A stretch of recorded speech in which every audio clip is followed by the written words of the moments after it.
As a broke backpacker, you've got to earn money somehow. So when I was living in Lisbon in 2019, I got a job working as a bartender in a busy hostel. I was in Lisbon for around 3 months, and during my time there I didn't really connect with other men who were also into self-development. Until one day, on a fine Portuguese summer's morning, I walked into the hostel kitchen and overheard a man speaking in a British accent.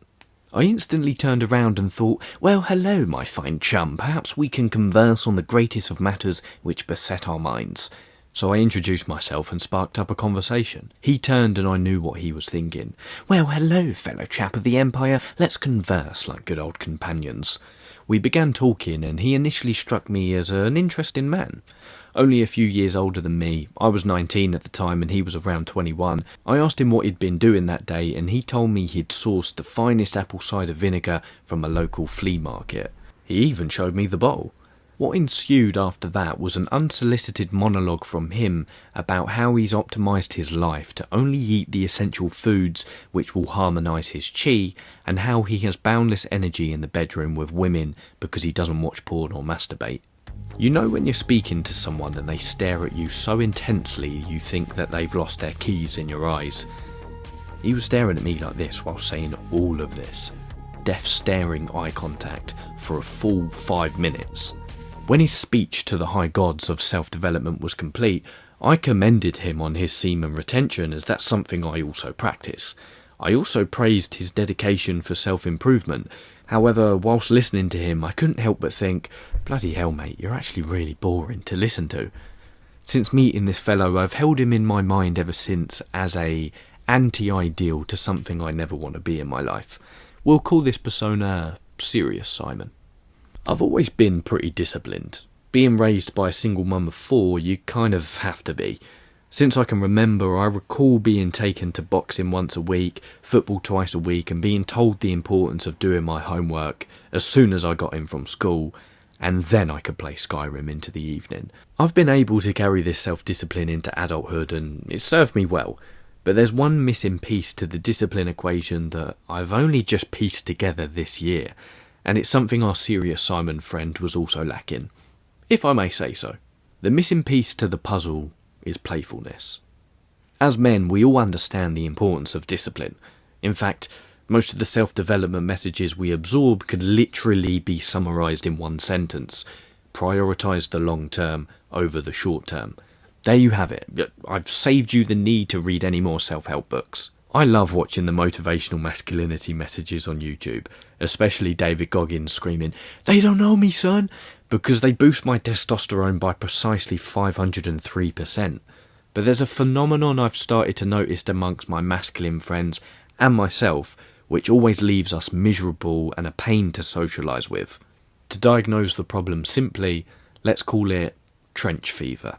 When channeling your inner Goggins through self-discipline, you're in the trenches. And there's no time for playfulness in the trenches. When you're chasing the last rep, fully committed to focused deep work, or carrying a rock up a huge hill with your friends because you need to snap yourself out of the comfort you've lulled yourself into, you need to be head down, nose to the grindstone, sweating it out and conquering your inner demons. But when you stop, you need to return to playfulness, otherwise you will start hating yourself. Why does everything feel so hard? You'll begin to ask. Why do I feel so angry all of the time? You'll moan. Why can't I be bothered to do anything?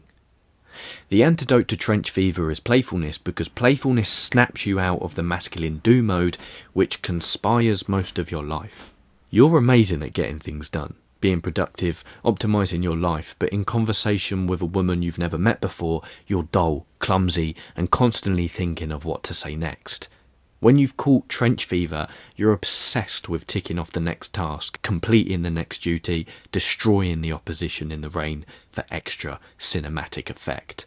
However, 6 months of nothing but that, and you're fed up, asking yourself why you find it so hard to socialise or have a good relationship with yourself. Playfulness is not a deluded positive mindset where you force yourself against your will to speak positive thoughts out loud in front of the mirror. Instead, playfulness is a deep and light understanding that the more seriously you take yourself, the unhappier you'll be. When you feel stranded on your masculine island of discipline and focus, you need to sometimes allow the waves of playfulness to wash over you. The two ideals for us to combine here are David Goggins and Alan Watts. Retired Navy SEAL and perhaps the toughest man on the planet, David Goggins is the epitome of discipline, resilience and consistency. We can imagine David Goggins is always in the trenches. Alan Watts, however, took a slightly different path in life. He was a British philosopher who pretty much popularised Eastern philosophies and religions like Taoism and Buddhism in the West. These two philosophies in particular emphasise a wu-wei approach to life, which Alan Watts emphasised a lot in his teachings. Wu-wei translates to effortless action, and it encapsulates the backwards law of life. The more we try with the conscious will to do something, the less we shall succeed, but the more we relax and let go of any hopes to achieve an outcome, the closer we get to that which we're striving towards. When listening to Alan Watts or looking at a photo of him, he has an amazing ability to dance his way into your soul and say, "Look at you, little human, all tense and serious. Look how funny you are," and to instantly awaken you to this playful wu-wei nature of life. So as your internet brother from another mother, I highly recommend you allow yourself to act with a more playful wu-wei nature and give yourself time during the day to default to playfulness, away from the tasks and duties you've set yourself. So to summarise, retreat to the trenches, consistently, show up and do the hard work, but when it's time to vacate the trenches, adopt a childlike grin on your face. Allow yourself to dance like no one's watching and lose yourself so deeply in the present moment that you forget your last name. Because when I think about the men I truly admire, they have a holistic balance between discipline and playfulness, not a boring obsession to tell everyone about their optimised life while holding a conversational tone akin to Chinese water torture. Combine Goggins and Watts into the wu-wei of your being, and remember, when it's getting tough in the trenches, start smiling.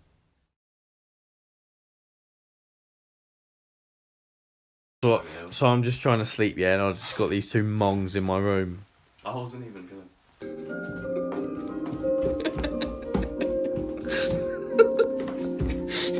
Do the wave.